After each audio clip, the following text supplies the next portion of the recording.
하나님의 결론과 함께하라는 지난주 말씀이 있었습니다. 하나님의 말씀은 결국 흥황하여 더하더라.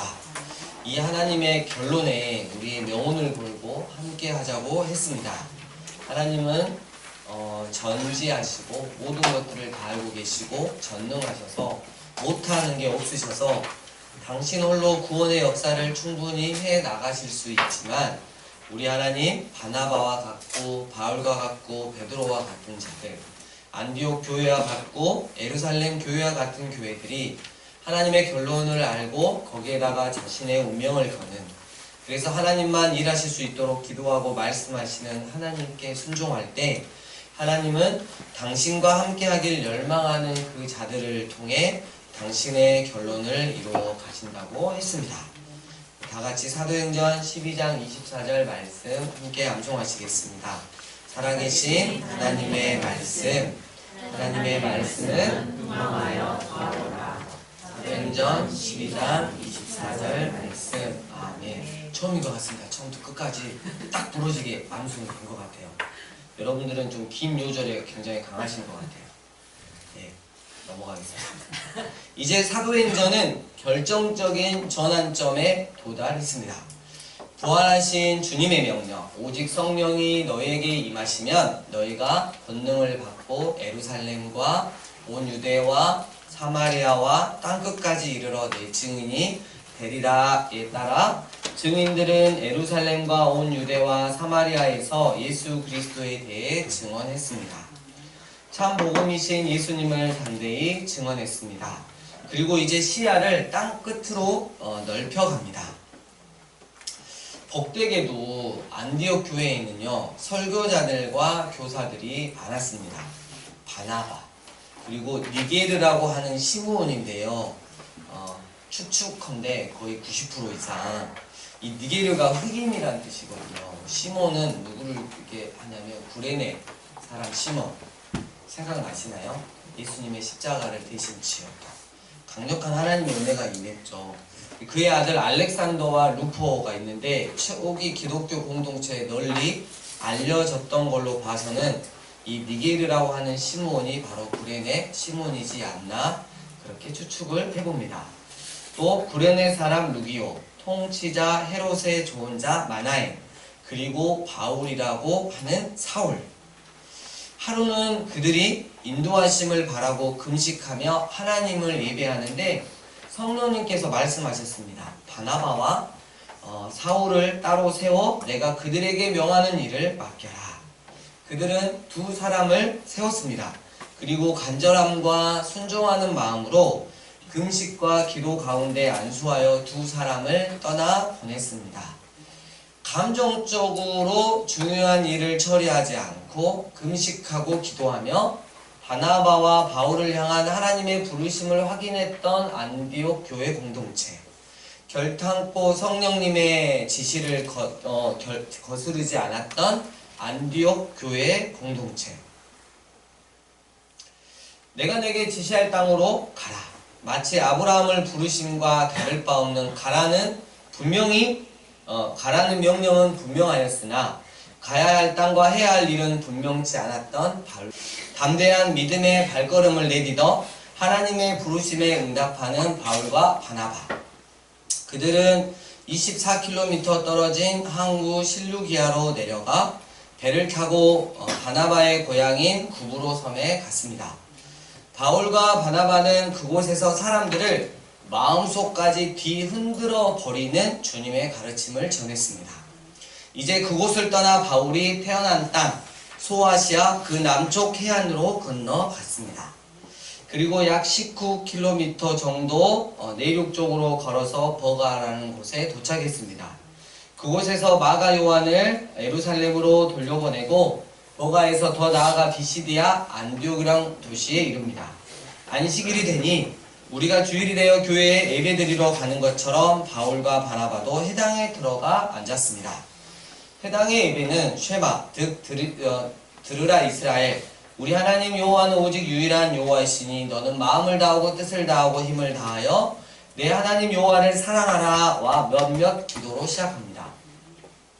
그리고 난 후 하나는 모세오경에서, 또 하나는 선지서에서 나온 두 말씀을 들고 그 뒤에 해설 설교가 뒤따르며 축복의 말로 끝냅니다. 율법과 선지자의 글을 읽은 후에 회당장들이 바울과 바나바에게 트라우마가 있는 것 같습니다. 바나바에게 사람을 보내어 형제들아, 만일 백성이 권할 말이 있거든 말하라는 말을 전했습니다. 아마도 그의 옷차림으로 바울이 랍비라는 것을 알았던 것 같습니다.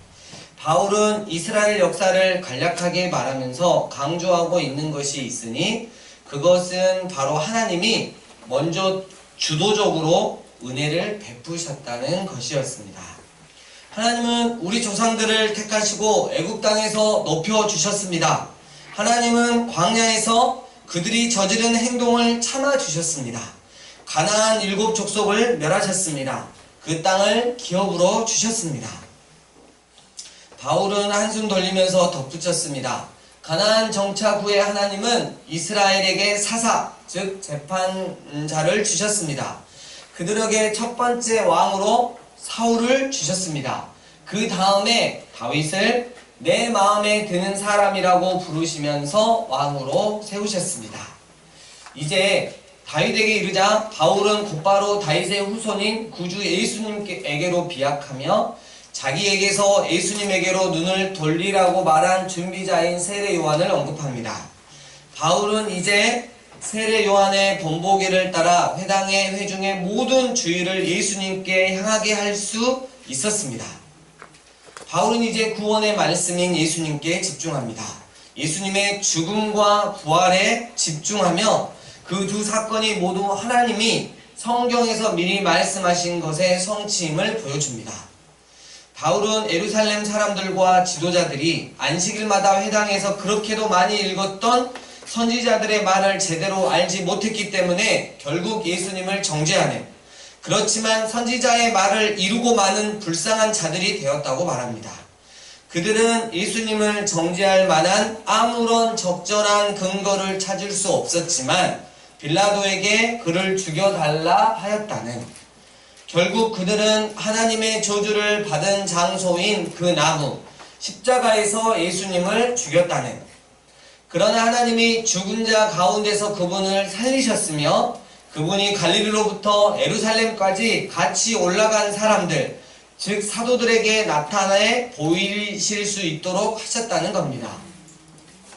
이제 바울은 예수님의 부활에서 십자가에서와 마찬가지로 하나님은 우리를 위해 그분이 우리 조상들에게 약속하신 것을 이루셨다는 좋은 소식을, 참 복음을 너희에게 전파한다고 말합니다. 이러한 주장을 입증하기 위해 바울은 계속해서 구약 성경의 새 구절을 인용합니다. 그것은 예수님은 진정 하나님의 아들이시고 하나님의 거룩한 자 예수님은 결코 썩음을 당하지 않게 된다는 것입니다. 다윗은 죽어서 땅에 묻히고 썩었지만 하나님이 다시 살리신 다윗의 자손 예수는 결코 썩음을 당하지 않는다는 것이었습니다. 성경과 역사를 함께 제시하고 하나님이 성경에서 미리 말씀하신 것을 예수님의 죽음과 부활 가운데서 어떻게 성취시키셨는가를 보여준 후에 바울은 이제 다음과 같이 호소합니다.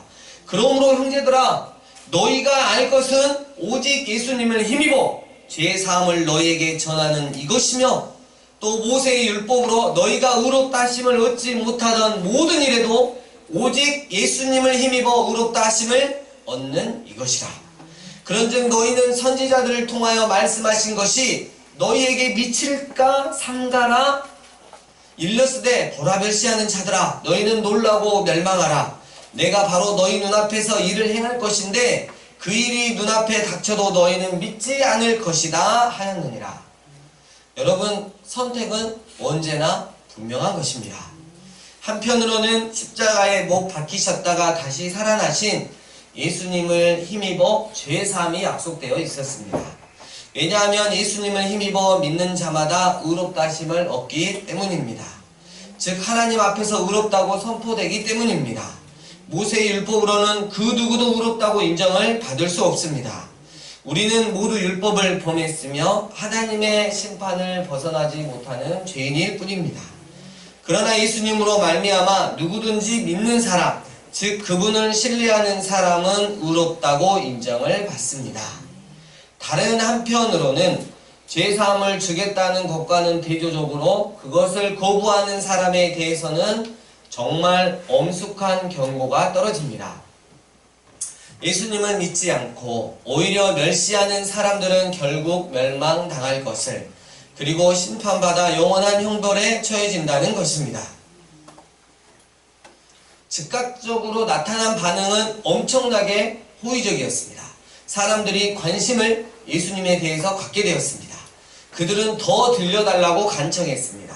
빌었습니다. 유대인들과 유대교에 입교한 사람들은 다음 안식일이 되기 전에라도 더 가르침을 받기 간절히 원하여서 그 선교사들 바울과 바나바를 에워쌌습니다. 그 다음 안식일이 왔을 때 온 성이 거의 다 하나님의 말씀을 듣고자 하여 모여들었습니다. 유대인들은 그 무리를 보고 그들이 지금까지 결코 불러 모을 수 없었던 수많은 회중을 끌어모았다는 사실로 인해 시기심이 가득 차서 바울과 바나바가 한 말을 반박하며 비방했습니다. 사실상 복음이신 예수님을 거부하고 부인했던 것입니다. 그러나 그 어느 것도 주의 말씀이 퍼지는 것을 막을 수는 없었습니다. 사도행전 13장 49절 보니까 주의 말씀이 그 지방에 두루 퍼지니라. 온 지방이 십자가 완전한 복음을 들었습니다. 그러나 동시에 박해도 점차 늘어났습니다. 바울 자신도 박해를 당했습니다. 바울을 포함한 선교사들은 아마 폭력에 의해 많이 두드러 맞고 추방을 당했던 것 같습니다. 선교사들 편에서는 발에 먼지를 털어버렸습니다. 이는 예수님의 가르침에 따른 것으로 복음을 거부하는 사람들에 대한 공개적인 항의였습니다. 반대에도 불구하고 제자들은 더욱더 기쁨과 성령이 충만했습니다. 왜냐하면 바울이 곧 갈라디아인에게 쓸 내용처럼 성령의 열매는 기쁨이었기 때문입니다. 바울과 바나바는 이제 이고니온이라는 도시에 도착하여 늘 하던 대로 유대인 회당에 가서 복음을 선포했습니다. 많은 수가 그 복음, 즉 예수님을 만났습니다. 그리고 믿었습니다. 그러나 믿지 않는 유대인들이 바울과 바나바에 대한 허위 사실을 유포하여 가짜 뉴스를 유포하여 사람들의 마음에 불신과 우울의씨를 뿌렸습니다. 두 사도는 거기에 오랫동안 머물면서 거리낌 없이 드러냈고 복음을 담대히 전했습니다. 그리고 이제 자신들을 해하려고 하는 자들의 구체적인 계획을 알게 되어 루스드라, 더베아 인근 성으로 급히 피했습니다. 거기서도 바나바와 바울은 복음이신 예수님을 전했습니다. 루스드라에 걷지 못하는 사람이 있었는데요. 그는 태어날 때부터 걷지 못해서 앉아서 지냈습니다. 그 사람이 바울의 말을 듣고 있었습니다. 바울이 그의 눈을 들여다보고는 그가 하나님의 일을 위해 준비되었고 믿으려고 하는 것을 알았습니다. 바울은 모두가 들을 수 있게 큰 소리로 말했습니다. 일어서시오. 그 사람은 순식간에 일어섰고 마치 평생 걸어다닌 사람처럼 걷기도 하고 껑충껑충 뛰기도 하였습니다. 무리가 바울이 한 일을 보고 흥분해서 외쳤습니다. 신들이 내려오셨다. 이 사람들은 신이다. 그들은 바나바를 제우스라고 부르고 바울을 헤르메스라고 불렀습니다. 바울이 주로 말을 했기 때문입니다. 그리스 신화에 보면 이 제우스가 거의 이게 신들의 왕이죠. 그리고 헤르메스는 제우스의 대변자, 즉 또 언어를 지배하는 신이라고 그렇게 자기들이 만들어낸 신화가 있어요. 그래서 바나바를 제우스라고 하고 바울을 헤르메스라고 불렀던 것입니다. 그들은 인근 제우스 신당에 제사장들을 시켜서 행렬을 준비했습니다. 소와 깃발과 사람들이 문 앞에까지 늘어서서 제사를 준비했던 것입니다. 왜요? 바울과 바나바를 신으로 추대하기 위해서. 바나바와 바울이 마침내 사태를 파악하고는 그들을 말렸습니다. 그들은 팔을 흔들어 행렬을 저지하며 또 외쳤습니다.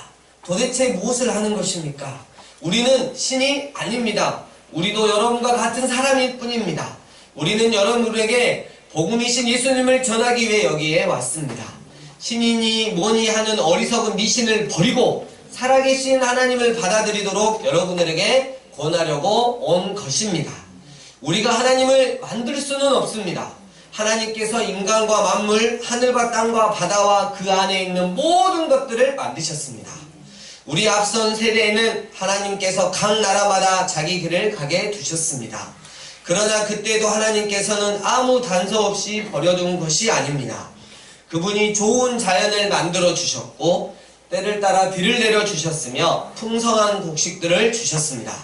여러분의 배가 부르고 마음이 즐거운 것은 여러분의 행위로는 누릴 수 없는 하나님의 선하심에 대한 증거였습니다.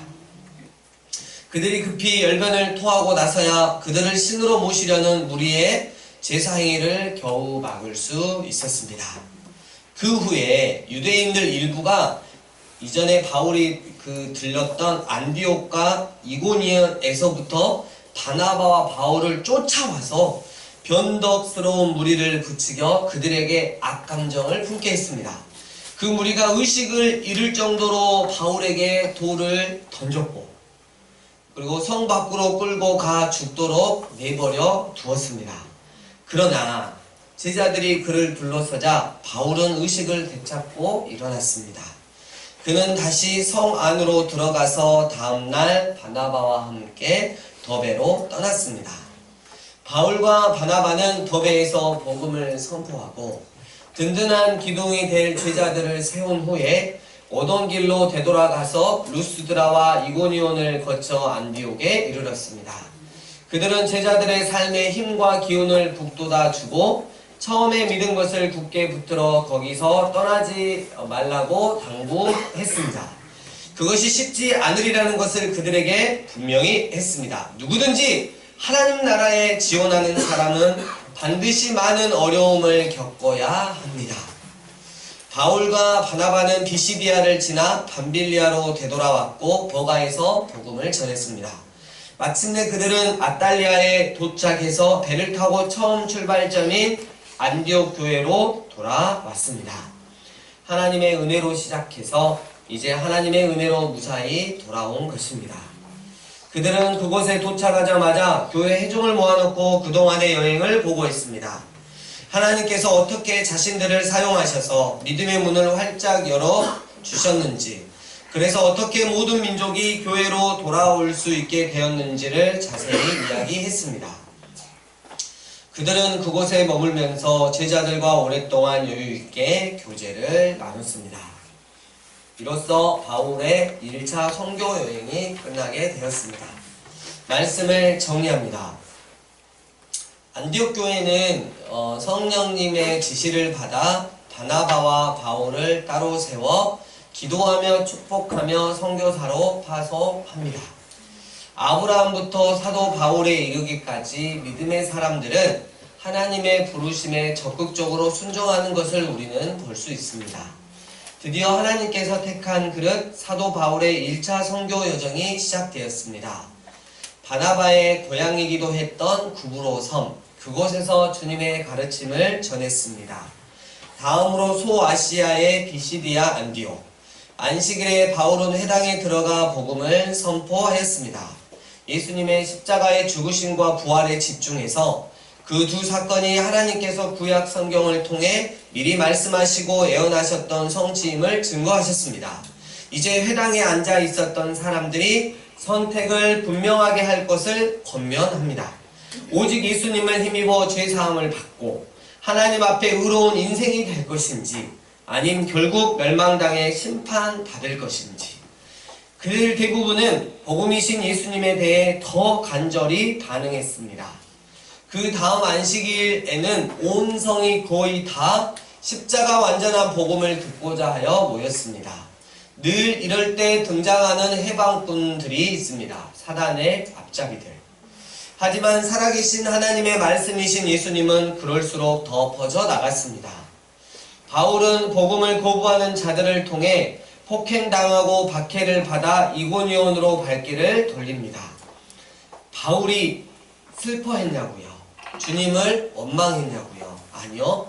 오히려 더욱더 기쁨과 성령이 충만했습니다.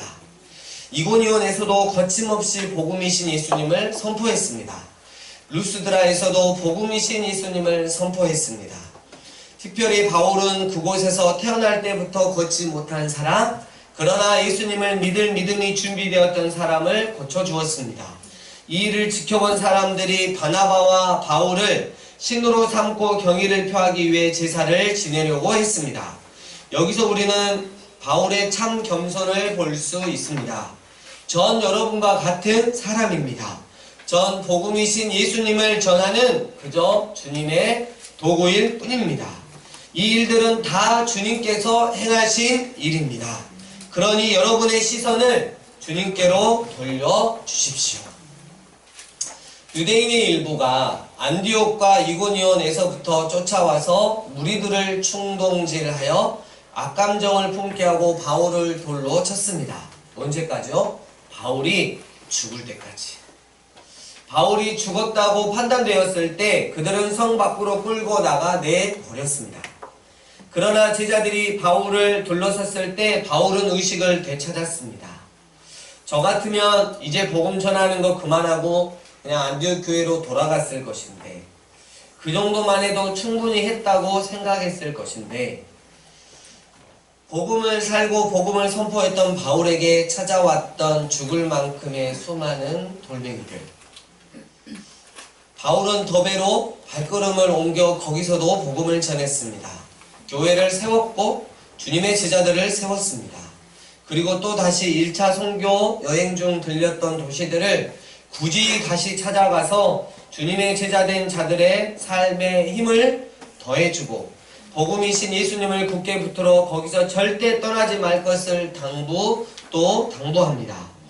마침내 바울은 처음 출발점인 안디옥 교회로 돌아와 제1차 선교여행을 교회 앞에 보고합니다. 사랑하는 광주 삶의 예배인교회 예배자 여러분, 무엇이 바울을 그렇게 만들었을까요?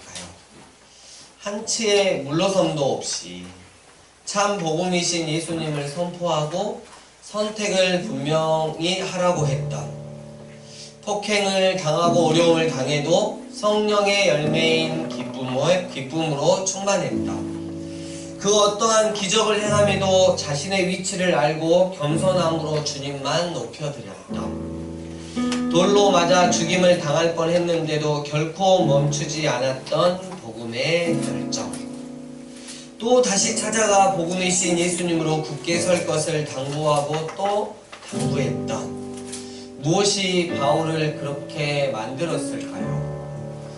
그것은 바로 부활하신 예수님이었습니다. 최고의 위치에 이 세상을 누릴 수 있는 바울에게 친히 찾아오신 그 사랑이신 예수님이셨습니다. 바울은 자신 앞에 나타나신 부활하신 예수님의 은혜로 새로운 삶을 시작하였습니다. 과정도 은혜였습니다. 참 복음이신 예수님 때문에 폭행을 당했는데도 은혜, 돌로 맞아 죽임을 당할 뻔했는데도 은혜, 그의 인생의 마침도 은혜였습니다. 오늘 말씀 앞에 제 자신이 한없이 부끄러웠습니다. 저도 부활하신 예수님을 살아계신 하나님의 말씀과 내 삶을 통해서 인격적으로 만났다고 믿고 지금은 주의 종이 되어 있지만 늘 주님의 은혜임을 고백하는 삶을 살고 있는지, 상황이 어려워지면 아무런 별 변화가 없으면 주님 이제 더 이상은 좀 못하겠어요, 서운하네요, 그리고 이제 좀 대충 하고 싶네요, 얼마나 많이 주님께 투덜거렸는지. 바울이 돌을 맞아서 거의 죽게 되었을 때를 생각해 보았어요. 그 성에서 엄청난 기적을 행했고 복음을 전했던 바울, 결국 그에게 돌아온 건 죽으라고 달려드는 날아오는 돌멩이들 뿐이었습니다. 그렇게 많이 맞고 겨우 살아나서 바울이 했던 건 하나님 앞에 엉엉 울고 넋두리 한 것이 아니라 나 복음 전해야 돼 하면서 다른 도시로 또 옮겨서 복음을 전하고 있는 사도 바울의 모습이 저에게 들어왔습니다. 나의 간절한 기대와 소망을 따라 아무 일에든지 부끄러워하지 아니하고 지금도 전과 같이 온전히 담대하여 살든지 죽든지 내 몸에서 그리스도가 존귀하게 되게 하려 하느니 이는 내게 사는 것이 그리스도니 죽는 것도 유익함이라. 내가 그리스도와 함께 십자가에 못 박혔나니 그런즉 이제는 내가 사는 것이 아니요 오직 내 안에 그리스도께서 사시는 것이라. 이제 내가 육체 가운데 사는 것은 나를 사랑하사 나를 위하여 자기 자신을 버리신 하나님의 아들을 믿는 믿음 안에서 사는 것이라. 이 바울의 고백이 이해가 됐어요.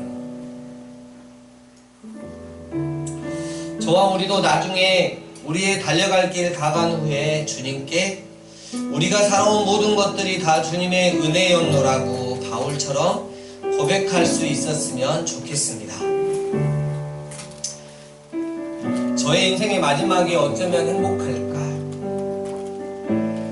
돈을 좀 모아놔야 되지 않을까? 내 인생에도 집이라도 좀 있어야 하지 않을까? 아니요.